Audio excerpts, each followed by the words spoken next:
Hey guys, welcome back to the channel. I'm Mike and this is Wog.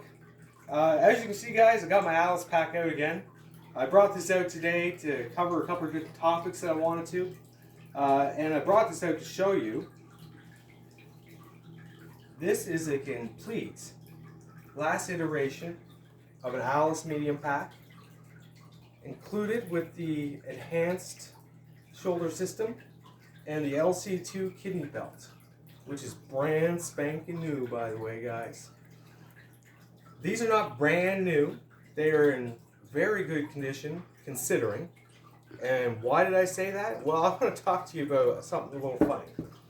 So, these packs, this iteration of this pack, came out after 1981, obviously, because we're in M81 camo.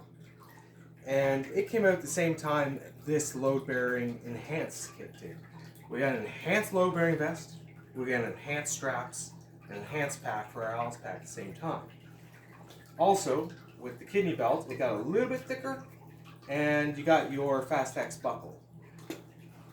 So that being said, this is now a complete Alice set, right? And that's a beautiful thing to me. But I want to get into why these are so important to me. So I recently contacted my surplus provider, guys. I like to use these guys here, and I have for several years now. This is Hero Outdoors. They're at Oshawa, Ontario. For me, I've had nothing but luck with them, and they communicate very well with me. And just like any business that you go to, when they understand that you don't fool around, you know what you want, they deal appropriately with that behavior, so to speak. And so when we're ordering stuff online with surplus guys, we're not there to inspect it. We're not there to pick which one of the lot we want. So, and they're not there to burn you either. They are there to get the products out, and some are better than others, but you don't get to pick. They are just picking for you. And they're not picking to burn you, they're picking out of their supply, right? So something that doesn't have much of a supply are these enhanced straps. And why is that? Because they have a left and a right. And when they moved out of the Alice system into the CFP90 and into the Molly 2 systems, the boys all stole these for the rifle slings. So you'll find a billion left ones, but hardly any right ones, which is kind of funny, right? So I've recently, I've been watching the guys from Gear Rack. I'll just shout out to them guys very quick. And they're unloading pallets of this stuff. And I keep seeing these bins with thousands left-hand straps in them. And I can tell just by looking at them briefly that there is no right straps. And I think they know it too. So that's kind of a funny story. And it's a way that surplus dries up to a point where it makes things very expensive. So something that used to be a dime a dozen is now getting harder and harder to find. So that brings me back to the topic at hand about our surplus stores. So I ordered a medium Alice pack on a frame. I understood that I was going to get a commercial kidney belt, but in the description it said issued straps, right? So as soon as I received this, and you guys had watched the video about that, understand that I had repo straps on there, right? Reproduction straps. Generally they're made by Rothko, which is not a bad company, guys. It's still, but they're not genuine, and that's what I was going for. So I contacted Jeff at Hero Outdoors, and I spoke to Jeff a few different times. Not always for bad things, just to shoot the shit, honestly, because the guy knows his stuff. And we had a whole discussion about this strap scenario that was going on. He did have some available for me, and free of charge, he sent them to me. But while I was talking to him, he told me he had this beauty here. And again, guys, this is an LC2, so this is the right era for this system. Kidney belt, brand new condition, came with ropes still on it, like it was brand spanking new. So I was happy I spoke to him that day because I wanted my straps, but at the same time, I got to complete a kit finally that I didn't know I was going to get around to it anytime soon. But he can't just send me stuff for free. Shipping is not free for everyone. So I understood that if I purchased something, it might entice him to send along exactly what I was looking for. And I can't lie, while I was doing that, I did get one of these e-tool covers, because as I explained in previous videos, I'm all about e-tools. If I'm going to carry one heavy piece of metal on my kit, it's going to be an E-tool, right? Over a machete, machetes are cool, but this is more useful, period. And there's a reason they issued these to everyone in the Army, right? So mine takes the Alice straps, right? Guys, this was $7. My Woodland Camo one with the E-tool in it was far more expensive than that. Even my one that came with my ACU set, or my UCP set, if you bought that, it was way more than this. So this is cool. It's made out of rubber, and it matches the kit, right? We're completing the kit here. I also have a 2-quart canteen here. So the way I like to do this is I place my 2-quart canteen on this side, my E-tool on this side, and the strap from my canteen wraps around my belt through these buckle areas, so it weaves, reaches all the way around the back, comes back to the canteen, and it gives me a compression strap like you wouldn't believe. So the other day I loaded this thing out to the max and then compressed it and wore it, and I'm starting to get sold on this Alice shit, guys. I was a Molly guy 100%, and now I see why people are in love with these things. Like, guys, they either love them or hate them, right? So let me set these aside. And again, at the top, these are also some Alice components that you can put.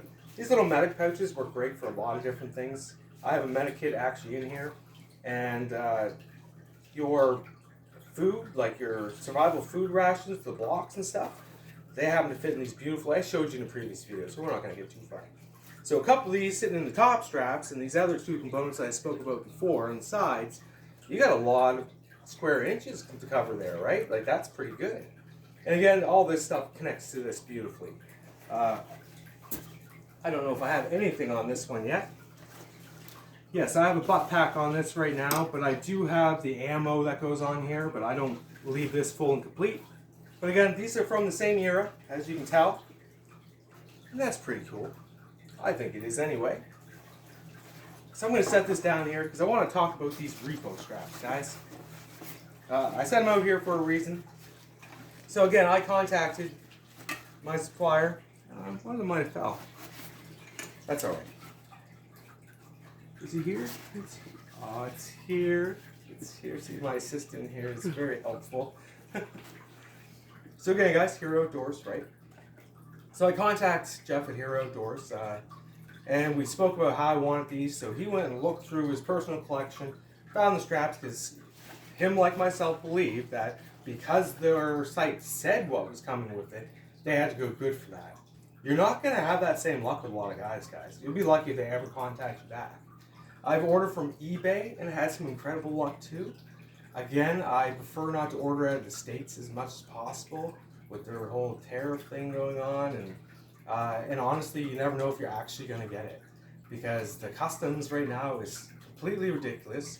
Me and my better half tried to send something to one of our children that are down stateside right now, and she didn't receive it because they have issues with everything that's coming in and out of the country right now, and that's a sin because it was Christmas time, right?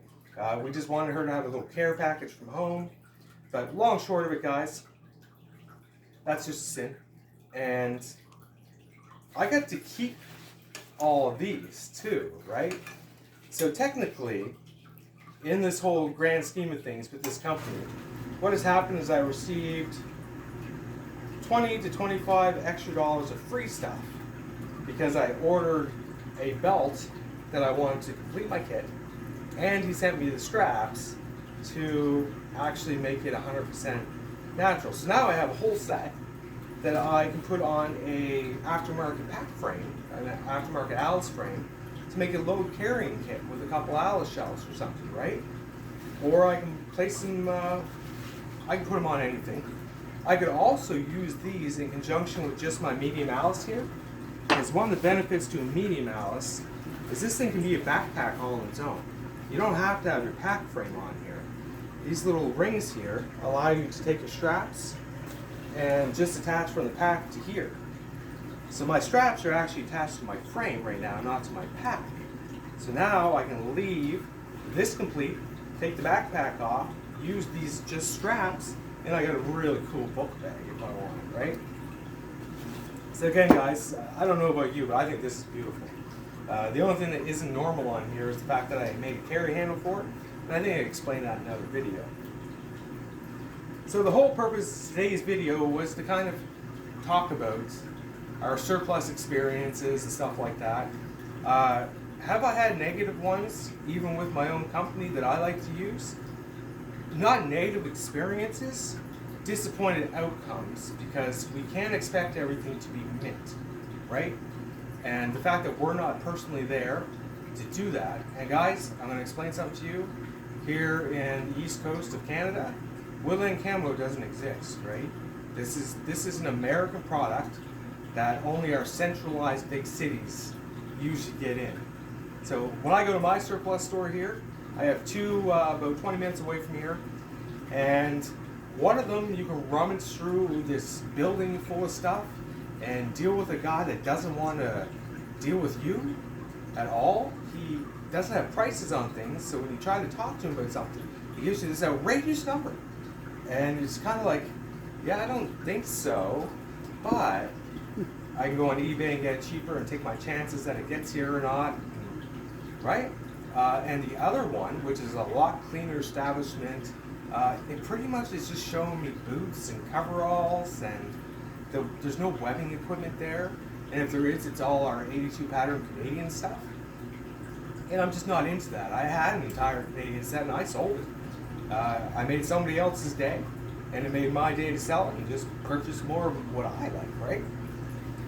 So that being said, guys, we all have our own experiences, and I hope yours is good, of course, but it's up to you to make that experience better. So if you have questions about stuff, most places, they have phone numbers. You can call them and say, no, this is what I expect, and if I'm not going to get that, then I'm just not going to order it, and I'll keep looking. But sometimes, guys, when you see something on there, you got to shoot, because this stuff is going out of fashion. It's gone. Like it's getting harder and harder to come by. There is places like I spoke about Gear Rack before. They're pretty cool, right? But at the same time, they are the people that most of us hate the most. So what these guys are doing is, instead of there being auctions for anyone that has a surplus license or anyone that is interested in surplus, you used to be able to go to auctions and say, I'm gonna put down some money on that pallet there. These guys buy all the pallets at the same time. They never have to have auctions, so of course the government contractors that are selling this stuff would prefer that, right?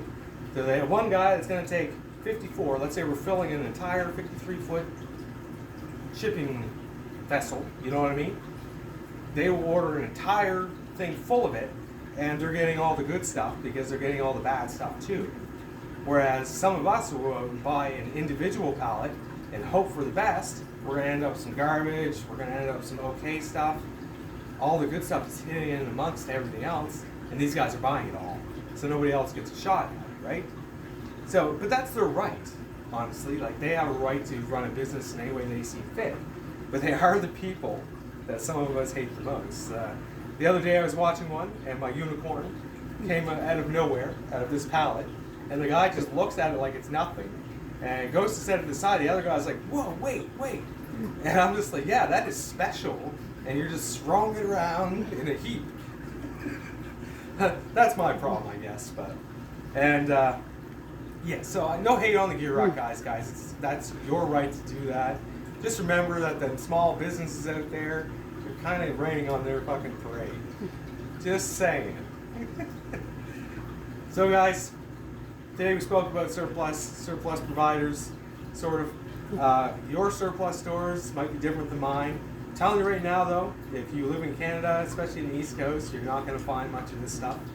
You are going to have to order it, and you're going to have to take your chances. So it's up to you to tell them what you expect. And if they don't want to comply with what you want, keep looking. And again, this is all on you. So don't get mad at a surplus store. I've spoken to several guys about my particular store, and like I say, I have luck. Because I'm very, hi Flower, I'm very outspoken about what I expect and stuff. And some people are just not, right? then they sit there and complain and go on about how disappointed they were. That is up to you. And I'm not trying to give anyone a hard time. I'm just trying to say, don't blame a store that you had one bad experience with. She loves this stuff, guys. She really does. She loves when Dad brings out the. Yeah, she likes woodland candle. She thinks she's woodland candle. She don't know. But again, guys, I'm gonna cut it off there because Flower doesn't want to do this anymore. I know. Thanks for watching, guys. Like and subscribe, and we'll see you next time.